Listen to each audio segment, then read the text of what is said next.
ఇప్పటి క్రితమే పిన్నెల్లి ముందస్తు బెయిల్ పిటిషన్లను కొట్టివేస్తూ హైకోర్టు తీర్పునిచ్చింది. ఇక ప్రభుత్వం తరపున స్పెషల్ కౌన్సిల్ అశ్విని కుమార్ వాదనలు వినిపించారు. పిన్నెల్లిపై ఈవీఎం ధ్వంసం సహా మరో 3 కేసులు నమోదయ్యాయి. ఇప్పటి వరకు మధ్యంతర ముందస్తు బెయిల్ పై ఉన్న పిన్నెల్లి గతంలో ఇచ్చిన తీర్పును ఇవాళ డిస్మిస్ చేసింది హైకోర్టు. అప్పీల్కు వెళ్లే అంశాన్ని పరిశీలిస్తున్న పిన్నెల్లి తరపు న్యాయవాది. అది ఓవరాల్గా పిన్నెల్లి రామకృష్ణారెడ్డి మాచర్ల మాజీ ఎమ్మెల్యే. ఆయన ఎన్నికలు జరుగుతున్న నేపథ్యంలో ఈవీఎంల ధ్వంసానికి సంబంధించి బిగ్గెస్ట్ బ్రేకింగ్ చూసాం మనం. పెద్ద ఎత్తున జాతీయం కూడా చర్చకు వచ్చింది. ఎంత బహిరంగంగా అంటే ఆయన అందరిని ఎదిరించి అందరిని అక్కడి నుంచి పక్కకు నెట్టేసి ఈవీఎం మెషిన్లను ఆయన కింద బద్దల కొట్టడం చెప్పి దానికి సంబంధించిన విజువల్స్ ఒకసారి గతంలో జరిగిన అంశానికి సంబంధించి చూస్తున్నాం. సో ఆయన ఈవీఎం మిషన్ దగ్గరికి వెళ్ళడం, ఈవీఎం మిషన్ని బద్దలు కొట్టడం జరిగింది. ఇది నేరుగా ప్రభుత్వ అధికారుల వాళ్ళ యొక్క మధ్యలోనే ప్రభుత్వ అధికారులను సైతం ఎదిరించి అక్కడికి వెళ్ళి ఈవీఎం మిషన్ ధ్వంసం చేశారు. అయితే ఆయనని అరెస్ట్ చేసేందుకు వీడియో సంచలనం రేపడంతో పెద్ద ఎత్తున ట్రెండ్ అవడంతో అరెస్ట్ చేసేందుకు పోలీసులు ఆయనని సెర్చ్ చేశారు. కానీ ఆయన కొంత అక్కడిక్కడ తిరుగుతూ ముందస్తు బెయిల్ తీసుకొచ్చుకున్నారు. సో కొంత దానికి ఆటంకం కలిగిందని చెప్పాలి. తర్వాత ఇప్పుడు ఆ ముందస్తు బెయిల్ ఏదైతే ఉందో దాన్ని డిస్మిస్ చేస్తూ హైకోర్టు తీర్పునిచ్చింది. ఈ నేపథ్యంలోనే పోలీసు అధికారులు తన అరెస్ట్ చేశారు. నరసరావుపేటకు సంబంధించి ఆయన్ని ఎస్పీ ఆఫీస్ తరలించినట్టు తెలుస్తోంది. సో దీనికి సంబంధించి తాజా బ్రేకింగ్ చూస్తున్నాం మనం. మాచర్ల మాజీ ఎమ్మెల్యే పిన్నెల్లి రామకృష్ణారెడ్డి అరెస్ట్ చేయడం జరిగింది. హైకోర్టు గతంలో ఇచ్చిన ముందస్తు బెయిల్ని డిస్మిస్ చేయడంతో ఈ అరెస్ట్ ముమ్మరమైంది. దీంతో పాటుగా మరో 3 కేసులు కూడా ఆయన మీద ఉన్నట్టు తెలుస్తోంది. మాట్లాడదాం ఇదే అంశానికి సంబంధించి. రామారావు జాయిన్ అవుతున్నారు. రామారావు, సో పిన్నెల్లి రామకృష్ణారెడ్డి అరెస్ట్ చేయడం జరిగింది. ఎక్కడికి తీసుకెళ్తున్నారు? సో దానికి సంబంధించి వైసీపీ లేదా ప్రభుత్వం తరఫున అధికారులు కావచ్చు, లేకుంటే టీడీపీ రియాక్షన్స్ ఏంటి? మనోజ్, మాచర్ల మాజీ ఎమ్మెల్యే పిన్నెల్లి రామకృష్ణారెడ్డి పై నమోదైనటువంటి కేసులపై హైకోర్టు ఇచ్చినటువంటి మధ్యంతర బెయిల్ అనేది డిస్మిస్ చేస్తూ హైకోర్టు ఇప్పుడే ఆదేశాలు జారీ చేయడం జరిగింది. సో ఈ నేపథ్యంలోనే పోలీసులు అలర్ట్ అయ్యారు. మాచర్ల మాజీ ఎమ్మెల్యే పిన్నెల్లి రామకృష్ణారెడ్డిని ఆయన నర్సరావుపేటలోనే వైసీపీ నేత అనిల్ కుమార్ యాదవ్ ఇంట్లో ఉన్నారు. సో ఆయన అక్కడి నుంచి నేరుగా పల్నాడు ఎస్పీ ఆఫీస్ కి తీసుకెళ్లడం జరిగింది. ప్రధానంగా ఎన్నికల సమయంలో, ఎన్నికల తర్వాత పూర్తి స్థాయిలో పల్నాడు జిల్లా మాచర్లో జరిగినటువంటి విధ్వంసం అలాగే హింసాత్మక ఘటనలో పిన్నెల్లి ప్రమేయం ఉంది. సో దీనికి సంబంధించి కూడా పోలీసులు కేసులు నమోదు చేయడం జరిగింది. ప్రధానంగా రెండచింతల మండలం పాలవాయి గేట్ లో ఈవీఎం ధ్వంసం చేశారు. ఈ కేసు ఒకటి. అలాగనే అక్కడే కారంపూడి మండలంలో భారీగా ఎన్నికల తర్వాత చూసుకున్నట్లయితే భారీ స్థాయిలో అనుచరులతో విధ్వంసం సృష్టించారు. మా టీడీపీ కార్యాలయాన్ని ధ్వంసం చేశారు. అలాగనే ఏదైతే అక్కడ సిఐ నారాయణ స్వామి విధి నిర్వహణలో ఉన్నటువంటి సిఐ నారాయణ స్వామి మీద కూడా దాడి చేయడం జరిగింది. సో వీటన్నిటికీ సంబంధించి పిన్నెల్లి రామకృష్ణారెడ్డిపై మొత్తం 4 కేసులు నమోదయ్యి ఈవీఎం ధ్వంసం కేసులో 1 కేసు, అలాగనే కారంపూడి సిఐ నారాయణ స్వామి మీద దాడి చేసిన కేసు 1, అలాగనే కారంపూడిలో విధ్వంసం ఘటన 1, అలాగనే ఈవీఎం ధ్వంసం చేసిన సమయంలో అక్కడ అడ్డుకోపోయినటువంటి టీడీపీ ఏజెంట్ శేషగిరిరావుని బెదిరించారు. సో మొత్తం 4 మీద కేసులు నమోదు చేయడం జరిగింది. వీటిల్లో ఈవీఎం ధ్వంసం కాకుండా మిగతా 3 కేసులు కూడా 307 సెక్షన్ ఉన్నటువంటి పరిస్థితి ఉంది. సో ఈ నేపథ్యంలోనే ఆయన అజ్ఞాతంలోకి వెళ్లి ముందస్తు బెయిల్ కోసం ప్రయత్నించారు. హైకోర్టు షరతులతో కూడిన ముందస్తు బెయిల్ ఇచ్చింది. తర్వాత కంటిన్యూగా పొడిగించుకుంటూ వచ్చింది. అయితే లాస్ట్ 5 days బ్యాక్ అయితే మాత్రం పూర్తిగా విచారణ జరిపిన తర్వాత జడ్జిమెంట్ ని రిజర్వ్ చేశారు. కొద్దిసేపటి క్రితమే హైకోర్టు జడ్జిమెంట్ ని వెలువరించడం జరిగింది. అన్ని 4 కేసుల్లో ముందస్తు బెయిల్ పిటిషన్ ఏదైతే ఉందో ఆ పూర్తిగా 4 పిటిషన్లు కూడా డిస్మిస్ చేయడం జరిగింది. వెంటనే ఈ పిటిషన్లు డిస్మిస్ చేసిన వెంటనే పోలీసులు కూడా అలర్ట్ అయ్యారు. ఏదైతే వైసీపీ నేత అనిల్ కుమార్ యాదవ్ ఇంట్లో ఉన్న రామకృష్ణారెడ్డి ఇంట్లో ఉన్నారో అక్కడికి వెళ్ళడం జరిగింది పోలీసులు. ఆయన వాహనంలో అక్కడి నుంచి నేరుగా పిన్నెల్లి రామకృష్ణారెడ్డి ఎస్పీ ఆఫీస్ కి తీసుకెళ్లడం జరిగింది. ప్రజెంట్ పల్నాడు ఎస్పీ కార్యాలయంలో పిన్నెల్లి రామకృష్ణారెడ్డి ఉన్నారు. అక్కడి నుంచి ఎక్కడికి తీసుకెళ్లలేదు, ఏ కోర్టుకు తీసుకెళ్లాలనే దాని మీద నిపుణులతో చర్చిస్తున్నారు. ఎందుకంటే 4 కేసులతో పాటు ఇంకా చాలా కేసులు 307 కేసులు, ఈ 3 ఒకటి 4 కేసులు ఉన్నటువంటి పరిస్థితి ఉంది. అదనంగా మరో 4-5 కేసులు కూడా ఉన్నటువంటి పరిస్థితి. సో ఈ నేపథ్యంలోనే ఆయన్ని కోర్టులో హాజరుపరిచే అవకాశం అయితే ఉంది. అయితే మాచర్ల కోర్టులో హాజరుపరుస్తారా లేదంటే గురజాల కోర్టులో? ఎందుకంటే ఘటన జరిగినటువంటి రెండచింతల మండలం పాలవాయి గేట్ కావచ్చు, కారంపూడి మండలంలో జరిగినటువంటి ఘటన కావచ్చు, ఈ రెండింటికి సంబంధించి గురజాల కోర్టు పరిధిలోకి వస్తుంది. అలాగే మిగతా కేసులు మాచర్ల కోర్టు పరిధిలో ఉన్నటువంటి పరిస్థితి ఉంది. సో ఈ నేపథ్యంలో పిన్నెల్లి రామకృష్ణారెడ్డిని మాచర్ల కోర్టుకు తీసుకెళ్తారా లేదంటే గురజాల కోర్టుకు తీసుకెళ్తారా అనేది మరికొద్దిసేపట్లో డిసైడ్ అవుతుంది. అలాగనే ఇప్పుడు తీసుకెళ్ళినట్లయితే ఉద్రిక్త పరిస్థితులు తలెత్తే అవకాశం కూడా ఉంది. ఎందుకంటే ఇప్పటికే పల్నాడులో జరిగినటువంటి విధ్వంసం కావచ్చు, గొడవలు కావచ్చు, దేశవ్యాప్తంగా సంచలనం సృష్టించాయి. సో ఈ నేపథ్యంలోనే పల్నాడుతో మళ్ళీ మాచర్ల గురజాలకు తీసుకెళ్ళినట్లయితే ఉద్రిక్త పరిస్థితులు ఏర్పడే అవకాశం ఉన్న నేపథ్యంలో లేదైతే నరసరావుపేట జిల్లా కోర్టులో హాజరుపరుస్తారనేది అయితే మాత్రం ఇప్పటికి తెలియాల్సి ఉంది. ప్రస్తుతానికైతే మాత్రం ఆయన పల్నాడు జిల్లా ఆయన్ని పోలీసులు అదుపులోకి తీసుకునే సమయంలో ఆయనతో పాటుగా అనిల్ కుమార్ యాదవ్ ఉన్నారు, ఇతరత్ర వ్యక్తులు కూడా ఉన్నారని చెప్తున్నారు. కాబట్టి సో వాళ్ళ రియాక్షన్స్ ఏంటి? ఆయనని గతంలో కూడా అరెస్ట్ చేసేటువంటి నేపథ్యంలో వైసీపీ నాయకులు ఆయన తప్పించే ప్రయత్నం చేశారు. ఇన్ఫాక్ట్ ఆయన అక్కడెక్కడ కొన్ని చోట్ల దాక్కున్నారని కూడా ఒక పెద్ద ఎత్తున వార్తలు కూడా ప్రచారంలోకి వచ్చాయి. సో ఇప్పుడు ఆయన అరెస్ట్ చేస్తున్న నేపథ్యంలో రియాక్షన్స్ ఏంటి? ఏమైనా పోలీసులు అడ్డగించే ప్రయత్నం చేశారా, లేదంటే ఆయన పూర్తి స్థాయిలో సహకరించారా? మనోజ్ ఖచ్చితంగా, ఎందుకంటే హైకోర్టు కూడా మధ్యంతర బెయిల్ ఇచ్చింది కూడా పూర్తిగా కండిషన్స్ షరతులతో కూడినటువంటి బెయిల్ ఇచ్చినటువంటి పరిస్థితి ఉంది. ప్రతిరోజు ఎస్పీ ఆఫీస్కి వెళ్ళి సంతకం పెట్టాలి, ఆయన ఎక్కడున్నాడో చెప్పాడు, అలాగే ఎవరిని కలవకూడదు, సాక్షులను బెదిరించకూడదు అని కూడా చెప్పడం జరిగింది. సో ఈ నేపథ్యంలోనే గత నెల రోజుల నుంచి కూడా హైకోర్టు మధ్యంతర బెయిల్ ఇచ్చిన తర్వాత నెల రోజుల నుంచి కూడా ఆయన పూర్తిగా నరసరావుపేటలోని వైసీపీ నేత అనిల్ కుమార్ యాదవ్ ఇంట్లోనే ఉంటున్నారు. అక్కడి నుంచి ప్రతిరోజు ఎస్పీ ఆఫీస్కి వెళ్ళి సంతకం పెడుతున్నారు. కోర్టు వారం వారం పొడిగిస్తూ వచ్చింది. అయితే తీర్పు రిజర్వ్ చేసిన తర్వాత ఇప్పటికీ కూడా, ఎందుకంటే హైకోర్టు షరతులు ఏదైతే ఉన్నాయో మధ్యంతర బెయిల్ షరతులు, ఆ షరతులు ఎట్టి పరిస్థితుల్లో ఉల్లంఘించడానికి వీల్లేదని కూడా చెప్పడం జరిగింది. సో ఈ నేపథ్యంలోనే ఆయన అక్కడే ఉన్నటువంటి పరిస్థితి ఉంది. హైకోర్టు ఎప్పుడైతే 4 పిటిషన్లు కూడా మధ్యంతర బెయిల్ కు సంబంధించినటువంటి 4 పిటిషన్లు డిస్మిస్ చేసిందో, సో ఈ రోజు ఏదైతే పూర్తిగా తీర్పు వెలువరిస్తారన్న నేపథ్యంలోనే పోలీసులు అలర్ట్ అయ్యారు. పిన్నెల్లి ఉంటున్నటువంటి నివాసం వద్ద కూడా పోలీసులు భారీ స్థాయిలో మోహరించడం జరిగింది. హైకోర్టు ఎప్పుడైతే ఉత్తర్వులు ఏదైతే మధ్యంతర బెయిల్ కి సంబంధించి కావచ్చు, బెయిల్ పిటిషన్ రామారావు పిన్నెల్లి ఇప్పుడు ఎక్కడికి తరలించే అవకాశం ఉంది? ఆయన ఎటువంటి చర్యలు తీసుకోబోతున్నారు? దానికి సంబంధించి అప్డేట్స్ ఏమున్నాయి? ఖచ్చితంగా ఇప్పుడైతే మాత్రం పిన్నెల్లిని పల్నాడు జిల్లా ఎస్పీ కార్యాలయానికి తీసుకెళ్లడం జరిగింది. అక్కడి నుంచి కోర్టులో హాజరుపరుస్తారు. కోర్టులో మెజిస్ట్రేట్ నిర్ణయం ప్రకారం మెజిస్ట్రేట్ కనుక రిమాండ్ విధించినట్టయితే ఆయన జైలుకు తరలించే అవకాశం ఉంది. అయితే ఏదైతే పిన్నెల్లి 4 సార్లు ఎమ్మెల్యేగా చేసినటువంటి పరిస్థితి ఉన్న నేపథ్యంలో, పల్నాడులో ఉద్రిక్త పరిస్థితులు తలెత్తే నేపథ్యంలో ఆయన్ని జిల్లా జైలుకు తరలిస్తారు, లేకపోతే మరెక్కడికైనా తరలిస్తారనేది కోర్టు నిర్ణయం ప్రకారం ఉంటుంది. అయితే మొదటైతే మాత్రం ఆయన్ని ప్రస్తుతం అదుపులోకి తీసుకున్నారు. ఆయన్ని కోర్టులో హాజరు పెడతారు. కోర్టులో హాజరు పెట్టిన తర్వాత మెజిస్ట్రేట్ నిర్ణయం ప్రకారం మెజిస్ట్రేట్ రిమాండ్ విధిస్తే ఎక్కడికి విధిస్తే అక్కడికైతే తీసుకెళ్లే అవకాశం ఉంది. ప్రస్తుతానికైతే మాత్రం కోర్టుకు తీసుకెళ్లడానికి సంబంధించినటువంటి ఏర్పాట్లు చేస్తున్నారు Manoj. Right Ramarao, will get back to again. మీరు లైవ్ లో ఉండండి. ఒకసారి మీరు విజువల్ చూడొచ్చు. గతంలో ఈవీఎం ధ్వంసానికి సంబంధించి మాచర్ల నియోజకవర్గ మాజీ ఎమ్మెల్యే పిన్నెల్లి రామకృష్ణారెడ్డి ఎంత ఒక ప్రజాస్వామ్యంలో గొడ్డలిపెట్టు లాంటి అంశం అని చెప్పాలి. ఎందుకంటే అక్కడ ఎన్నికల ప్రక్రియ కొనసాగుతుంది. తనకు కాబోయేటువంటి నాయకుడిని ఎన్నుకునేందుకు ఓటర్లు అక్కడికి వచ్చి ఓటు హక్కు వినియోగించుకుంటున్నారు. ఒక్కసారిగా పిన్నెల్లి రామకృష్ణారెడ్డి అక్కడికి వచ్చి ఏకంగా ఆయన నేరుగా ఓటింగ్ కేంద్రం దగ్గరికి వెళ్ళి ఆయన ఏకంగా ఓటింగ్ మిషన్ ఏదైతే ఎలక్ట్రానిక్ ఓటింగ్ మిషన్ ఉందో దాన్ని ధ్వంసం చేసే ప్రయత్నం చేశారు. దీనికి సంబంధించిన వీడియో ఎన్నికల తర్వాత సుమారుగా చాలా ఆలస్యమని చెప్పాలి. సో కొన్ని రోజుల తర్వాత సోషల్ మీడియాలో తెగ ట్రెండ్ అయిపోయింది. ఎక్కడ చూసినా ఇదే అంశం చర్చనీయాంశమైంది. అటు జాతీయంగా కూడా పిన్నెల్లి రామకృష్ణారెడ్డి చేసినటువంటి ఈవీఎం ధ్వంసం విషయం కూడా పెద్ద ఎత్తున చర్చనీయాంశమైంది. సో ఒక్కసారిగా ఈ అంశం చర్చనీయాంశం అవడంతో అందరూ అలర్ట్ అయ్యారు. ఇన్ఫాక్ట్ ఎలక్షన్ కమిషన్ కూడా అలర్ట్ అయింది. దానికి సంబంధించి కొంత క్లారిటీ ఇచ్చే ప్రయత్నం కూడా చేసింది. కానీ ఆయన విధులకు ఆటంకం కలిగించారు. ఎలక్షన్ ప్రక్రియ పూర్తిగా కూడా సంపూర్ణంగా, అంటే అక్కడ ఎటువంటి ఒడిదుడుకులు లేకుండా ఎటువంటి వివాదాలు లేకుండా జరగాల్సిన చోట ఏకంగా ఒక అభ్యర్థిగా ఉన్న వ్యక్తి వచ్చి అక్కడ ధ్వంసం చేయడం అనేది చర్చనీయాంశమైంది. ఆయన అరెస్ట్ చేయాలంటూ కూడా పోలీసు అధికారులు ప్రయత్నం చేశారు. కానీ ఆయన కొంత దాని నుంచి తప్పించుకునేందుకు ప్రయత్నం చేశారు. దానికి సంబంధించి వైసీపీ కూడా పెద్ద ఎత్తున రియాక్షన్స్ ఇచ్చింది. టీడీపీ కూడా అదే స్థాయిలో రియాక్ట్ అయింది. ఇంకా పూర్తి స్థాయి అప్పటికి ప్రభుత్వం కూడా ఏర్పాటు కాలేదు. రిజల్ట్ కూడా అనౌన్స్ కావాల్సి ఉన్న నేపథ్యంలో పెద్ద ఎత్తున చర్చనీయాంశమైంది. ఇక ఎటకేలకైనా ముందస్తు బెయిల్ తీసుకొచ్చుకున్నారు. దానికి సంబంధించి ఈరోజు హైకోర్టు ఆ ముందస్తు బెయిల్ని రద్దు చేస్తూ డిస్మిస్ చేస్తూ తీర్పునిచ్చింది. సో మరోసారి అప్పీల్ వెళ్లేందుకు పిన్నెల్లి రామకృష్ణారెడ్డి తరఫున లాయర్లు ప్రయత్నం చేస్తున్నారు. కానీ ఆలోగా పిన్నెల్లి రామకృష్ణారెడ్డి అరెస్ట్ చేశారు పోలీసులు. నర్సీరావుపేటలకు సంబంధించినటువంటి అనిల్ కుమార్ యాదవ్ ఇంట్లో ఉండగానే పోలీసు అక్కడికి వచ్చి ఆయన అరెస్ట్ చేశారు. తదుపరి ఆయన్ని కోర్టులో ప్రవేశపెట్టే అవకాశం ఉంది. కోర్టులో ప్రవేశపెట్టిన తర్వాత ఆయన కస్టడీ తీసుకోబోయే అవకాశం కనబడుతోంది.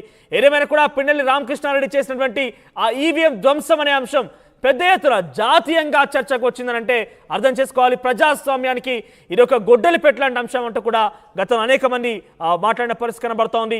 సో దానికి సంబంధించి ఆయన అరెస్ట్ చేశారు. రైట్ సైడ్ బాక్స్ మీరు చేస్తున్నారు. ఆయన అరెస్ట్కి సంబంధించిన విజువల్స్ పోలీస్ అధికారులు ఆయన్ని అరెస్ట్ చేసిన విజువల్స్ అన్ని కూడా రైట్ సైడ్ బాక్స్లో కనబడుతున్నాయి. ఇక లెఫ్ట్ సైడ్ బాక్స్లో ఆర్టీ స్క్రీన్ పైన మీకు ఆయన గతంలో పిన్నెల్లి రామకృష్ణ నేరుగా ఈవీఎం మిషన్ని బద్దలు కొట్టే విధంగా పైకెత్తి కింద పడేసినటువంటి విజువల్స్ మీరు చూస్తున్నారు. Right side box arrest. So ఎప్పటికైనా కూడా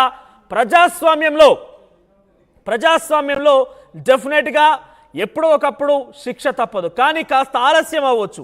ఈరోజు ఆయన పూర్తిగా ప్రజాస్వామ్యాన్ని, అంటే కొంత అవినీతియో అక్రమమో కాకుండా ప్రజాస్వామ్యానికే పూర్తిగా ఆయన గొడ్డలి పెట్టలాగా వ్యవహరించారు. ప్రజాస్వామ్యాన్ని కూనీ చేసే ప్రయత్నం చేశారు, కానీ దానికి శిక్ష ఈ రకంగా పడుతుంది. సో దీనికి మనకు అర్థం కావాల్సింది ఏంటంటే మనకు కాస్త లేట్ అవ్వచ్చేమో, కానీ అవడం మాత్రం పక్కా, శిక్ష పడడం మాత్రం పక్కా అనేది మనం పవన్ కళ్యాణ్ ఒక ఫెమిలియర్ డైలాగ్ కూడా ఉంటుంది. కొన్నిసార్లు రావడం లేట్ అవ్వచ్చేమో కానీ రావడం మాత్రం పక్కా అన్నట్టుగా ఆయనకి శిక్ష పడడం లేట్ అయింది, ఆయన అరెస్ట్ చేయడం లేట్ అవ్వచ్చు, కానీ ఎట్టకేలకి అరెస్ట్ అయితే అయ్యాడు.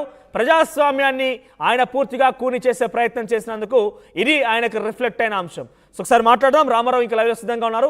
Yes Ramarao, so YCP reactions ఏంటి? ఆయన్ని చాలా వరకు కాపాడే ప్రయత్నం చేశారు, ఆయనకి ఎటువంటి సంబంధం లేదు, అంతకు మునిపే ఇంకేదో జరిగింది, దాని కారణంగా రియాక్షన్స్ ఈ రకంగా పిన్నెల్లి ఇచ్చారు, రకరకాల వాదనలు వినిపించాయి. సో ప్రెసెంట్ అరెస్ట్ అయ్యాడు కాబట్టి వైసీపీ నేతల్లో కావచ్చు, లేదంటే పిన్నెల్లికి సంబంధించిన నియోజకవర్గ అనుచరులు కావచ్చు, మన కుటుంబీకుల నుంచి ఎటువంటి రియాక్షన్స్ వస్తున్నాయి? ప్రస్తుతానికి సంబంధించి అయితే పిన్నెల్లి అరెస్ట్ కి సంబంధించి అయితే మాత్రం, ఎందుకంటే మొదటి నుంచి ఊహిస్తున్నటువంటి పరిస్థితి ఉంది. వైసీపీ నేతలు ఎప్పుడైతే పిన్నెల్లి రామకృష్ణారెడ్డి ఈవీఎం ధ్వంసం చేస్తున్నటువంటి వీడియో బయటకు వచ్చిందో, ఆ వీడియో మీద కూడా పూర్తిగా వైసీపీ నేతలు మాట్లాడటం జరిగింది. అప్పట్లో కాసు మహేష్ రెడ్డి గురజాలకి, అప్పట్లో మాజీ ఏదైతే ఎమ్మెల్యేగా ఉన్నారో, అలాగనే అంబటి రాంబాబు, వీళ్ళు కూడా మాట్లాడటం జరిగింది. అసలు వీడియో ఒరిజినల్ ఫేక్ కూడా తెలియనటువంటి పరిస్థితి, ఆ వీడియో ఎలాగ బయటకు వచ్చింది, ఇలాగ రకరకాలుగా మాట్లాడినటువంటి పరిస్థితి ఉంది. ఈవీఎం ధ్వంసం చేస్తున్నటువంటి వీడియో అది ఏదైతే ఎలక్షన్ కమిషన్ వెబ్ కెమెరా ఏర్పాటు చేసింది, వెబ్ కెమెరాలో రికార్డ్ అయినటువంటి వీడియో. సో ఆ వీడియోని కూడా వైసీపీ నేతలు తప్పుపడుతూ మాట్లాడినటువంటి పరిస్థితి ఉంది. సో ఈ నేపథ్యంలోనే ఆయన పూర్తిగా అజ్ఞాతంలోకి వెళ్లారు. ఎందుకంటే అరెస్ట్ చేస్తారు, వరుస వెంబడి కేసులు, ఎందుకంటే అక్కడ విధ్వంసం భారీ స్థాయిలో జరిగింది, కంటిన్యూగా విధ్వంసాలు గొడవలు జరిగినటువంటి పరిస్థితి ఉంది. ఏకంగా టీడీపీ అభ్యర్థి మీద కూడా దాడి చేశారు, అలాగనే ఈవీఎం ధ్వంసం జరిగింది. మరుసటి రోజు అయితే మాత్రం ఏకంగా వందల సంఖ్యలో కర్రలు రాడ్లు పట్టుకొని కారంపూడిలో బహిరంగంగానే తిరిగారు, టీడీపీ ఆఫీస్ ధ్వంసం చేశారు, విధి నిర్వహణలో ఉన్నటువంటి పోలీస్ అధికారి మీద దాడి చేసినటువంటి పరిస్థితి. సో ఈ నేపథ్యంలోనే వైసీపీ నేతలు అయితే మాత్రం వీడియోకు సంబంధించి ప్రధానంగా మాట్లాడటం జరిగింది. అలాగనే కక్ష సాధింపు వైఖరి అవలంబిస్తున్నారని కూడా చెప్పడం జరిగింది. అలాగనే ఒక రకంగా చూసుకుంటే పోలీస్ డిపార్ట్మెంట్ ని కూడా పూర్తిగా తప్పుపడుతూ మాట్లాడారు. ఏదైతే ఎస్పీ అప్పట్లో ఉన్నటువంటి ఎస్పీ బిన్ను మాధవ్ ఉన్నారో, బిన్ను మాధవ్ పక్షపాత వైఖరితో అవలంబిస్తున్నారని కూడా ఆయన కోరుకుంటాం జరిగింది. అలాగనే అంబటి రాంబాబు, అనిల్ కుమార్ యాదవ్, ఏదైతే నర్సరావుపేట వైసీపీ ఎంపీ అభ్యర్థిగా పోటీ చేసినటువంటి అనిల్ కుమార్ యాదవ్ కూడా పోలీసుల తీరును కూడా తప్పుపడుతూ ఏకపక్షంగా వ్యవహరిస్తున్నారని కూడా చెప్పినటువంటి పరిస్థితి ఉంది. సో ఈ నేపథ్యంలోనే ఆయన అజ్ఞాతంలోకి వెళ్లి అరెస్ట్ చేస్తారన్న భయంతోనే అజ్ఞాతంలోకి వెళ్లడం జరిగింది. అలాగనే ముందస్తు బయలు చేసుకోవడం జరిగింది. ఇప్పుడు కోర్టు తీర్పుతో వైసీపీ నేతలందరూ కూడా పూర్తిగా సైలెంట్ అయిపోయారు. అలాగనే కోర్టు తీర్పుకు సంబంధించి అప్పీల్కి వెళ్లేందుకు కూడా పిన్నెల్లి తరపు అడ్వకేట్లు ప్రయత్నిస్తున్నటువంటి పరిస్థితి అయితే ఉంది. ఎందుకంటే హైకోర్టు ఇప్పటికే అన్ని పిటిషన్లు డిస్మిస్ చేసిన నేపథ్యంలో వాళ్ళు అప్పీల్కి వెళ్ళడానికి కూడా కొంత సమయం పడుతుంది ఖచ్చితంగా. ఎందుకంటే దీనికి సంబంధించి 4 వారాల పాటు కంటిన్యూగా ఈ కేసుకు సంబంధించి వెకేషన్ బెంచ్ లో మధ్యంతర బెయిల్ వచ్చింది. తర్వాత కంటిన్యూగా వాదనలు జరుగుతూ వచ్చినటువంటి పరిస్థితి ఉంది. పూర్తి స్థాయిలో వాదనలు విన్న తర్వాత జడ్జిమెంట్ రిజర్వ్ చేశారు. పూర్తి స్థాయిలో అన్ని పరిశీలించిన తర్వాతనే హైకోర్టు 4 పిటిషన్లను కూడా డిస్మిస్ చేస్తూ తీర్పు ఇచ్చినటువంటి పరిస్థితి. సో ఈ నేపథ్యంలో మళ్ళీ అప్పీల్కి వెళ్లాలని భావిస్తున్నప్పటికీ కూడా ప్రస్తుతం అయితే మాత్రం అది వర్కౌట్ అయ్యే పరిస్థితి అయితే కనిపించట్లేదు. ఈ నేపథ్యంలోనే హైకోర్టు మధ్యంతరం ఏదైతే బెయిల్ పిటిషన్లన్నీ డిస్మిస్ చేసిన నేపథ్యంలో పోలీసులు వెంటనే అరెస్ట్ చేయడం జరిగింది. ఎందుకంటే గతంలో కూడా ఇదే విధమైనటువంటి పరిస్థితి, కేసులు నమోదైన వెంటనే ఆయన హైదరాబాద్ వెళ్ళడం జరిగింది. అక్కడ ఆయన్ని పట్టుకోవడానికి ప్రయత్నించినప్పటికీ పూర్తిగా పోలీసులకు దొరకకుండా వెళ్ళినటువంటి పరిస్థితి ఉంది. చివరికి మధ్యంతర బెయిల్ వచ్చిన తర్వాత మాత్రమే హైకోర్టు కండిషన్స్ ప్రకారం నర్సరావుపేట ఏదైతే పల్నాడు ఎస్పీ ఆఫీస్కి వచ్చినటువంటి పరిస్థితి ఉంది. సో ఈ నేపథ్యంలోనే మళ్ళీ హైకోర్టు బెయిల్ పిటిషన్లు రద్దు చేసినట్లయితే మళ్ళీ ఏం జరుగుతుందన్న ఉద్దేశంతోనే ముందుగానే పోలీసులు జాగ్రత్త పడ్డారు. ఏదైతే పిన్నెల్లి రామకృష్ణారెడ్డి ఉన్నారో, రామకృష్ణారెడ్డి ఇంటి దగ్గర ఎప్పుడు కంటిన్యూగా పోలీసు నిఘా పెట్టడం జరిగింది. హైకోర్టు బెయిల్ పిటిషన్లు రద్దు చేసిన వెంటనే పోలీసులు అక్కడికి చేరుకోవడం జరిగింది. రామకృష్ణారెడ్డిని ఎస్పీ ఆఫీస్ కి తీసుకెళ్లడానికి పోలీసులు రాగానే పోలీసులు కూడా ఆయన సహకరించారు. కారులో వెంటనే నర్సరావుపేట ఏదైతే పల్నాడు ఎస్పీ ఆఫీస్ కి వెళ్ళడం జరిగింది. ఇక్కడి నుంచి నేరుగా ఇక ఫర్దర్ గా కోర్టుకు తీసుకెళ్లే ప్రొసీజర్ అయితే కొనసాగుతుంది. మనోజ్ రైట్ రామారావు, ఆయన ఎటువంటి చర్యలు తీసుకునే అవకాశం? సుమారుగా 4 కేసులు ఉన్నాయి. ఒకటి సిఐకి సంబంధించి కారంపూడి దగ్గర కేసు కావచ్చు, లేదంటే ఈవీఎం ధ్వంసానికి సంబంధించి కావచ్చు, అక్కడ అధికారులు ఇచ్చిన కంప్లైంట్ మీద కావచ్చు. సో 4 కేసులు ఆయన బెయిల్ పిటిషన్ కోసం హైకోర్టు వెళ్ళడం జరిగింది. ముందస్తుగా బెయిల్ ఇప్పటికే వచ్చిన విషయాన్ని తోసిపుచ్చుతూ హైకోర్టు తీర్పునిచ్చింది. సో ఇప్పుడు ఆయన ఎటువంటి చర్యలు తీసుకునే అవకాశం ఉంది? ప్రస్తుతానికైతే మాత్రం ఈ కేసుకు సంబంధించి కోర్టులో మెజిస్ట్రేట్ ముందు ప్రవేశపెడితే ఖచ్చితంగా రిమాండ్ విధించే అవకాశాలు అయితే ఎక్కువగా ఉన్నాయని నిపుణులు చెప్తున్నటువంటి పరిస్థితి ఉంది. అలాగనే వాళ్ళ తరపు అడ్వకేట్లు కూడా కోర్టుకు వెళ్లేందుకు, ఎందుకంటే అక్కడ మెజిస్ట్రేట్ ముందు హాజరుపరిచే సమయంలో పిన్నెల తరపు అడ్వకేట్లు కూడా అక్కడికి వెళ్లే అవకాశం ఉంది. అయితే హైకోర్టు బెయిల్ పిటిషన్లు రద్దు చేసిన నేపథ్యంలో కింది స్థాయి కోర్టు ఏదైతే ఇప్పుడు గురజాల కోర్టు, మాచర్ల కోర్టు, లేదంటే పల్నాడు జిల్లా కోర్టు, సో ఈ 3 కోర్టులో ఎక్కడికి తీసుకెళ్ళినప్పటికీ కూడా హైకోర్టులో బెయిల్ పిటిషన్లు రద్దు చేసిన నేపథ్యంలో కింద కోర్టును కూడా ఇక దానికి విరుద్ధంగా నిర్ణయం తీసుకునే అవకాశం అయితే ఉండదు. సో ఖచ్చితంగా ఈ కేసులకు సంబంధించి ప్రధానంగా ఇక్కడ చూసుకున్నట్లయితే 307 కేసులు నమోదైనటువంటి పరిస్థితి ఉంది. మొత్తం 3 కేసులు నమోదయ్యాయి. సో ఈ 3 కేసుల్లో చూసుకున్నట్లయితే ఇవి నాన్ బెయిలబుల్ కేసులు. సో ఖచ్చితంగా పిన్నెల్లి రామకృష్ణారెడ్డికి రిమాండ్ విధించే అవకాశాలు అయితే చాలా ఎక్కువగా ఉన్నాయి. అలాగనే ఈవీఎం ధ్వంసానికి సంబంధించి కూడా సుప్రీంకోర్టు కూడా సీరియస్ అయినటువంటి పరిస్థితి ఉంది. ఎందుకంటే నంబూరు శేషగిరిరావు ఎవరైతే ఈవీఎం ధ్వంసం చేసిన సమయంలో పిన్నెల్లి రామకృష్ణారెడ్డిని అడ్డుకోవడానికి ప్రయత్నించినటువంటి టీడీపీ ఏజెంట్ శేషగిరిరావును కూడా ఆయన బెదిరించడం జరిగింది. సో తనకు ప్రాణహాని ఉందంటే ఆయన ఏకంగా సుప్రీంకోర్టుకు వెళ్లారు. సుప్రీంకోర్టు కూడా హైకోర్టు మధ్యంతర బెయిల్ ఇవ్వటం మీద కూడా ఆగ్రహం వ్యక్తం చేసినటువంటి పరిస్థితి ఉంది. ఇలాంటి కేసుల్లో ఎందుకంటే ఈవీఎం ధ్వంసం చేస్తూ అభ్యర్థి ఈవీఎం ధ్వంసం చేస్తూ సీసీ కెమెరాల్లో ఏదైతే వెబ్ కెమెరాల్లో దొరికినటువంటి పరిస్థితి ఉన్న నేపథ్యంలో ఖచ్చితంగా ఇలాంటి కేసుల్లో హైకోర్టు ఇలాంటి నిర్ణయం తీసుకొని ఉండాల్సింది కాదు. ఒకసారి మళ్ళీ విచారణ జరిగే సమయంలో తన ఏదైతే మధ్యంతర బెయిల్కి సంబంధించి ఉత్తర్వులు ఉన్నాయో ఆ ఉత్తర్వుల్లో సరి చూసుకోవాలి, మరొకసారి చూసుకోవాలని కూడా చెప్పిన నేపథ్యం. సో ఈ నేపథ్యంలోనే ఈ కేసులు సుప్రీంకోర్టు కూడా ఆ స్థాయిలో చెప్పినటువంటి పరిస్థితి ఉంది. అలాగనే హైకోర్టు ఇప్పుడు పూర్తిగా 4 బెయిల్ పిటిషన్లు కూడా రద్దు చేసినటువంటి పరిస్థితి ఉంది. సో ఈ నేపథ్యంలో ఖచ్చితంగా పిన్నెల్లి రామకృష్ణారెడ్డికి అయితే రిమాండ్ విధించే అవకాశం ఉంది. అయితే పల్నాడు తీసుకెళ్లి మాచర్ల, గురజాల కోర్టులో హాజరుపరుస్తారా, పల్నాడు జిల్లా కోర్టులో హాజరుపడతారా అనేది అయితే మాత్రం తెలియాల్సి ఉంది. సో ఈ కేసుల్లో అయితే మాత్రం ప్రజెంట్ న్యాయ నిపుణులు చెబుతున్నటువంటి పరిస్థితుల ప్రకారం పిన్నెల్లి రామకృష్ణారెడ్డికి రిమాండ్ విధించే అవకాశాలు అయితే ఎక్కువగా కనబడుతున్నాయి. మనోజ్. రైట్ రామారావు, గొర్రెలుగా మాచర్ల మాజీ ఎమ్మెల్యే పిన్నెల్లి రామకృష్ణారెడ్డిని పోలీసులు అరెస్ట్ చేశారు. ప్రస్తుతం ఆయన పోలీసుల అదుపులో ఉన్నారు. సోరాలుగా పిన్నెల్లి రామకృష్ణారెడ్డి గతంలో ఎన్నికల నేపథ్యంలో అక్కడ ఈవీఎం ధ్వంసానికి సంబంధించిన అంశం కావచ్చు, తర్వాత కారంపూడిలో సిఐపై కూడా కొంత దురుసుగా ప్రవర్తించారు అంశం కావచ్చు. ఓవరాల్గా 4 కేసులు ఉన్నాయి. అయితే గతంలో ఎన్నికల కౌంటింగ్ ప్రక్రియ ముందు జరిగినటువంటి ఘటనకు సంబంధించి కొంత అక్కడ ముందస్తు బెయిల్ ఇస్తూ హైకోర్టు కొంత ఆయనకి ఊరట కల్పించింది. ఆ తర్వాత ఈరోజు మరోసారి హైకోర్టు దగ్గరికి వెళ్ళి ఆయన తన వాదన వినిపించే ప్రయత్నం చేశారు. ఇందులో భాగంగానే హైకోర్టు ఈరోజు ఆ గతంలో ఇచ్చినటువంటి ముందస్తు బెయిల్ ఏదైతే ఉందో దాన్ని తోసిపుచ్చింది, దాన్ని డిస్మిస్ చేస్తూ తీర్పునిచ్చింది. దీంతో పిన్నెల్లికి ఉన్నటువంటి ఆ ఒక్క అస్త్రం కూడా లేకుండా పోయింది. దీంతో పోలీసులు వెంటనే అరెస్ట్ చేశారు. ఆయన నర్సీరావుపేట నుంచి ఆయన్ని ఇప్పుడే పోలీసు అదుపులో తీసుకున్నారు. సో ఆయన తదుపరి కోర్టులో ప్రవేశపెట్టే అవకాశం ఉంది. కోర్టులో ప్రవేశపెట్టిన తర్వాత కస్టడీ తీసుకుంటారా లేదంటే ఏం కాబోతుందని మాత్రం చూడాల్సిన అవసరం అయితే ఉంది. ఏదేమైనా కూడా ప్రజాస్వామ్యాన్ని కూని చేసే ప్రయత్నంలో పిన్నెల్లి రామకృష్ణారెడ్డి కొంత ఈవీఎంలను ధ్వంసం చేశారు. కానీ దానికి ఈరోజు కొంత పోలీసులకు సంబంధించి వాళ్ళ చట్టాన్ని అమలు చేసి అరెస్ట్ చేసే అవకాశం దొరికింది. సో ఈరోజు మొత్తం మీద హైకోర్టు తన యొక్క బెయిల్ని డిస్మిస్ చేస్తూ తీర్పునిచ్చింది.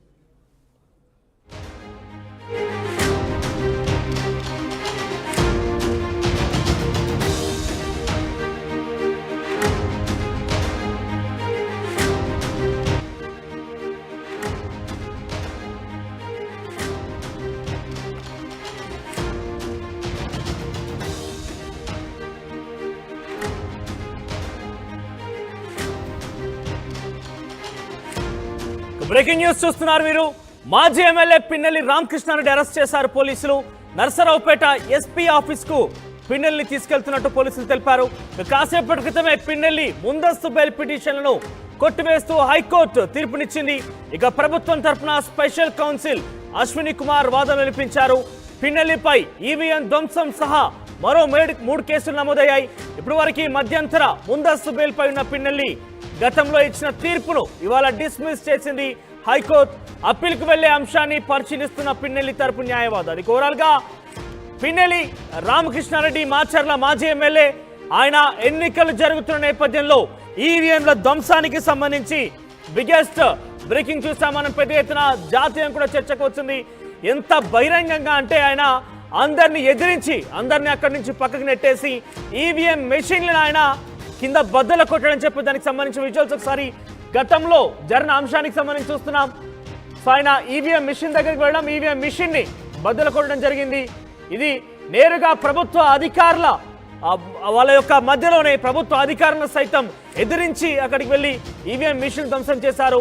అయితే ఆయనని అరెస్ట్ చేసేందుకు వీడియో సంచలనం రేపడంతో పెద్ద ఎత్తున ట్రెండ్ అవడంతో అరెస్ట్ చేసేందుకు పోలీసులు ఆయనని సెర్చ్ చేశారు. కానీ ఆయన కొంత అక్కడిక్కడ తిరుగుతూ ముందస్తు బెయిల్ తీసుకొచ్చుకున్నారు. సో కొంత దానికి ఆటంకం కలిగిందని చెప్పాలి.